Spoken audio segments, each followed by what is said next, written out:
नमस्कार जय जगन्नाथ शुभ सकाळ आसंतु नजर पकाइबा आज केतेगुड़िए गुरुत्वपूर्ण खबर उपरे 3000 रु अधिक ऐतिहासिक कीर्तिराजीर पुनरुद्धार करेंगे राज्य सरकार। राज्यर ऐतिहासिक मंदिर और कीर्तिराजीर सुरक्षा और संरक्षण पर संस्कृति विभाग एक नुआ हेरिटेज पॉलिसी प्रणयन करने को निष्पत्ति नहीं। यह विषय में आलोचना लोकसेवा भवन में उपमुख्यमंत्री प्रभाती परिड़ा अध्यक्षतार एक गुरुत्वपूर्ण बैठक अनुष्ठित हो जाइए। ଏହି ବୈଠକରେ ପୂର୍ତ୍ତମନ୍ତ୍ରୀ ସଂସ୍କୃତି ମନ୍ତ୍ରୀ ଏବଂ ଭାରତୀୟ ପ୍ରତ୍ନତତ୍ତ୍ୱ ସର୍ଭେ କର୍ତ୍ତୃପକ୍ଷ ଅଂଶଗ୍ରହଣ କରିଥିଲେ। ପରବର୍ତ୍ତୀ ଖବର ସରକାରୀ ଛୁଟି ଘୋଷଣା 29 ତାରିଖକୁ ସରକାରୀ ଛୁଟି ଘୋଷଣା ହୋଇଛି। ରାଜସ୍ୱ ଓ ବିପର୍ଯ୍ୟୟ ପରିଚାଳନା ବିଭାଗ ପକ୍ଷରୁ ବିଜ୍ଞପ୍ତି ଜାରି ହୋଇଛି। ନୂଆଖାଇ ପର୍ବ ଉପଲକ୍ଷେ 29 ତାରିଖ ଛୁଟି ରହିବ। ସବୁ ସରକାରୀ କାର୍ଯ୍ୟାଳୟ ମାଜିଷ୍ଟେରିଆଲ କୋର୍ଟ ଛୁଟି ରହିବ। ଏଥିପାଇଁ ସେପ୍ଟେମ୍ବର 13 ଦ୍ୱିତୀୟ ଶନିବାର କାର୍ଯ୍ୟ ଦିବସ ଘୋଷଣା ହୋଇଛି। परवर्ती खबर एणिकी बिना इंटरनेट रे हेबो व्हाट्सएप वॉइस कॉल। गूगल वर्तमान यार नूतन पिक्सेल 10 सीरीज प्रचलन करिछि।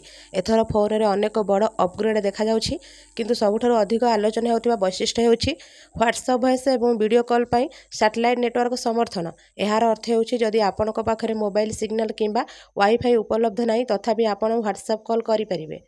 परवर्ती खबर लोकों को फोन करेंगे मुख्यमंत्री। राज्य में आरंभ है आम शासन व्यवस्था। मुख्यमंत्री मोहन चरण माझी शुभारंभ करिसेंति। लोकों मतामत आधार में नीति निर्धारण हेबो। साधारण लोकों को फोन करी मतामत नेबे मुख्यमंत्री। सरकार सेवा किभଳି मिलुछि से बाबद रे फीडबैक नेबे। शासन को लोकाभिमुखी करने को राज्य सरकार यह पदक्षेप नहीं। परवर्ती खबर एमबीबीएस नाम लेखार 18,000 छात्र छात्री दस्तावेज नकली। घरोई मेडिकल कॉलेज गुड़िकर एनआरआई कोटारे बड़ दुर्नीति चली सोमवार ईडी सूचना दी। नकली एनआरआई सर्टिफिकेट समेत विभिन्न नकली दस्तावेज बल एमबीबीएस यूजी और पीजी पाठ्यक्रम छात्र छात्री नाम लेखाऊँच। बहिर्व्यापार मंत्रालय एवं विभिन्न विदेशी मिशन और दूतावास सहायतार होता जांच अनुଯାयी 18,000 रिजर्व सीट्रे छात्र छात्री नकली दस्तावेज को व्यवहार कर नाम लेखाई। परवर्ती खबर बंगोपसागर लघुचाप 27 रु बढ़ वर्षार परिमाण। उत्तर पश्चिम बंगोपसागर लघुचाप क्षेत्र सृष्टि होती सक्रिय घूर्णिबलय प्रभाव लघुचाप सृष्टि होती। यह पश्चिम उत्तर पश्चिम दिग गति कर अधिक घनीभूत हो आगामी 2 दिन सृष्टि चिन्हित लघुचाप परिणत हो फल राज्यर विभिन्न स्थान में प्रबल अति प्रबल वर्षा होबार संभावना रही। परवर्ती खबर 15 तारिख सुधा श्रीमंदिर में धाड़ी दर्शन आरंभ पर चेष्टा। गठन है श्रीमंदिर परिचालना कमिटी 10 जन सदस्य अच्छा। आसंता 15 तारिख सुधा धाड़ी दर्शन प्रक्रिया आरंभ हो। परिचालना कमिटी गठन पर प्रथम बैठक में हुंडी स्थानांतरण पर एक सुपारिश करेंगे। राज्य सरकार ताहाको अनुमति देबा पर काम करने सुविधा हेबो। जहाँ सब बाकी रही जाइछि ताहा आगको खूब शीघ्र हेबो। ओडिशार जणाशुना थिबा लोकमानकु निया जाइछि एही कमिटी रे कोनोसी जाति वर्ग निर्विशेष रे निष्पत्ति निया जाई नाही। परवर्ती खबर 15 वर्ष रु 20 वर्ष को बढ़िला गाड़ी व्यवहार सीमा। राज्य सरकार बदलाइले नियम। पुराना गाड़ी व्यवहार अवधि बढ़ाइले राज्य सरकार। गाड़ी व्यवहार नियम में परिवर्तन करिसेंति मोहन सरकार। 15 रु 20 वर्ष को बढ़िला गाड़ी व्यवहार समय सीमा। पूर्व 15 वर्ष पुराना गाड़ी व्यवहार कटकणा लगाइथिले बीजेडी सरकार। सरकार यह निष्पत्ति अनेकों देवा आश्वस्ति।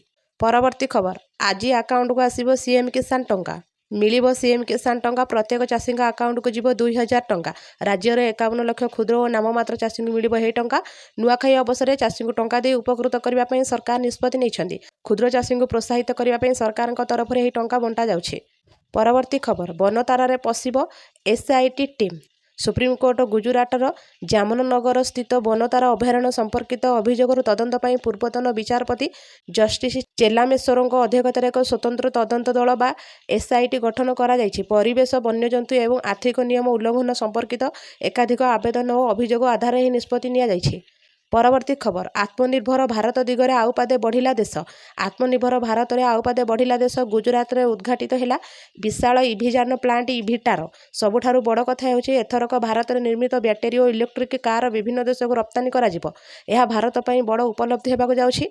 देशर सर्वबृहत कार निर्माता मारुति सुजुकी निज प्रथम इलेक्ट्रिक एसयूवी मारुति इभिटारा को सेप्टेम्बर 3 तारिख लॉन्च करने जाउछि। परवर्ती खबर बढ़िला भारतीय नौसेनार शक्ति। भारतीय नौसेना जोग है अत्याधुनिक युद्धपोत जहाज। भारतीय नौसेना अत्याधुनिक युद्धपोत आईएनएस उदयगिरी और आईएनएस हिमगिरी सामिल होइछि। विशाखापाटना रक्षा मंत्री राजनाथ सिंह उपस्थित में यह ऐतिहासिक समारोह अनुष्ठित होइछि। प्रथम थर पर 2टी भिन्न भिन्न शिपयार्ड निर्मित 2टी प्रमुख युद्ध जहाज एक संगे नौसेना सामिल होइछन्ति। ପରବର୍ତ୍ତୀ ଖବର ଓଡ଼ିଶା ଉପରେ ରାହୁଲଙ୍କ ଆଖି। ଓଡ଼ିଶାରେ ବିଜେପି ସରକାର ଆସିବା ପରଠୁ ଏବେ ରାହୁଲ ଗାନ୍ଧୀଙ୍କ ନଜର ଓଡ଼ିଶା ଉପରେ। ପୂର୍ବ ଭାରତର ଦୁଆର କୁହାଯାଉଥିବା ଓଡ଼ିଶାରେ କଂଗ୍ରେସ କେମିତି ନିଜ ହାତ ଉଠାଇବ ଆଉ ନିଜ ସଂଗଠନକୁ ମଜବୁତ କରିବ ସେ ନେଇ ଅଙ୍କ କଷିବା ଆରମ୍ଭ କରିଛନ୍ତି କଂଗ୍ରେସ ଯୁବରାଜ। ଏଥିପାଇଁ ଦିଲ୍ଲୀରେ ଘନ ଘନ ବୈଠକ ବସିବା ସହ ଓଡ଼ିଶା ନେତାଙ୍କୁ ଦିଆଯାଉଛି ଗୁରୁମନ୍ତ୍ର। ପରବର୍ତ୍ତୀ ଖବର ପାତାଳି ଶ୍ରୀକ୍ଷେତ୍ରକୁ ନେଇ ବଢ଼ିଲା ବିବାଦ। ହାଇକୋର୍ଟରେ ଅକ୍ଟୋବର 15ରେ ପରବର୍ତ୍ତୀ ଶୁଣାଣି। ସୋନପୁରରେ ଥିବା ପାତାଳି ଶ୍ରୀକ୍ଷେତ୍ରକୁ ନେଇ ବିବାଦ ହାଇକୋର୍ଟରେ ପହଞ୍ଚିଛି। ପାତାଳି ଶ୍ରୀକ୍ଷେତ୍ର ଉପରେ ପ୍ରତ୍ନତତ୍ତ୍ୱ ପ୍ରମାଣ ନଥିବା ନେଇ ଏଏସ୍ଆଇ ରିପୋର୍ଟ ଦାଖଲ କରିବା ପରେ ବିବାଦ ବଢ଼ିଛି। ସୋନପୁରର ବଘାପଲ୍ଲୀ ଏବଂ କୋଟସମଲାଇ ଅଞ୍ଚଳରେ ମହାପ୍ରଭୁ ଶ୍ରୀ ଜଗନ୍ନାଥ, ଶ୍ରୀ ବଳଭଦ୍ର ଓ ଭଉଣୀ ସୁଭଦ୍ରାଙ୍କୁ ସୁରକ୍ଷା ଦୃଷ୍ଟିରୁ ମାଟି ତଳେ ପୋତି ଯାଇଥିବା ବୋଲି ବିଶ୍ୱାସ ରହିଛି। ପରବର୍ତ୍ତୀ ଖବର ରାଜ୍ୟ କ୍ୟାବିନେଟରେ 4 ପ୍ରସ୍ତାବକୁ ମଞ୍ଜୁରୀ। ରାଜ୍ୟ କ୍ୟାବିନେଟ ବୈଠକରେ 3ଟି ବିଭାଗର 4ଟି ପ୍ରସ୍ତାବକୁ ଅନୁମୋଦନ ମିଳିଛି। ସାଧାରଣ ପ୍ରଶାସନ ଓ ସାଧାରଣ ଅଭିଯୋଗ ବିଭାଗର 1ଟି, ଇଲେକ୍ଟ୍ରୋନିକ୍ସ ଏବଂ ଆଇଟି ବିଭାଗର 2ଟି ପ୍ରସ୍ତାବକୁ ଅନୁମୋଦନ କରାଯାଇଛି। ଚତୁର୍ଥ ପ୍ରସ୍ତାବଟି ଆଗାମୀ ସେପ୍ଟେମ୍ବର 18 ତାରିଖରୁ 17ତମ ବିଧାନସଭାର ଚତୁର୍ଥ ଅଧିବେଶନ ଆରମ୍ଭ ସମ୍ପର୍କିତ ପ୍ରସ୍ତାବକୁ ଅନୁମୋଦନ ମିଳିଛି। ପରବର୍ତ୍ତୀ ଖବର ଗୋପବନ୍ଧୁ ସାମ୍ବାଦିକ ସ୍ୱାସ୍ଥ୍ୟ ବୀମା ଯୋଜନା ଆବେଦନ ଅବଧି ବଢ଼ାଇଲେ ମୁଖ୍ୟମନ୍ତ୍ରୀ। ବଢ଼ିଲା ଗୋପବନ୍ଧୁ ସାମ୍ବାଦିକ ସ୍ୱାସ୍ଥ୍ୟ ବୀମା ଯୋଜନା ଆବେଦନ ଅବଧି। ଆବେଦନ ଶେଷ ତାରିଖ ଅଗଷ୍ଟ 30 ପର୍ଯ୍ୟନ୍ତ ବୃଦ୍ଧି କରାଯାଇଛି।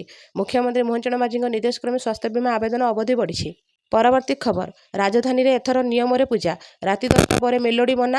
ମଣ୍ଡପରେ ସିସିଟିଭି ବାଧ୍ୟତାମୂଳକ। ପାର୍ବଣ ଋତୁ ପର୍ବ କଠୋର ହେଲା କମିଶନରେଟ ପୋଲିସ। ପୂଜା ପାଇଁ ଜାରି ହେଲା ସ୍ୱତନ୍ତ୍ର ଗାଇଡଲାଇନ। ଚଳିତ ବର୍ଷ ଗଣେଶ ପୂଜା ବାଜିପାରିବନି ଡିଜେ। ସାଉଣ୍ଡ ଲିମିଟରେ ବଜାଇ ପାରିବେ ଭକ୍ତି ଗୀତ। ରାସ୍ତା ଉପରେ ହୋଇପାରିବନି ବଡ଼ ବଡ଼ ତୋରଣ। ରାତି 10ଟା ପରେ ହେବନି ମେଲୋଡି। ନିଶାମୁକ୍ତ ହେବ ପୂଜା ମଣ୍ଡପ। ପ୍ରତି ପୂଜାସ୍ଥଳରେ ସିସିଟିଭି ବାଧ୍ୟତାମୂଳକ। ବେଆଇନ ଭାବେ ଚାନ୍ଦା ଆଦାୟ କଲେ କମିଟି ବିରୋଧରେ ନିଆଯିବ ଦୃଢ଼ କାର୍ଯ୍ୟାନୁଷ୍ଠାନ।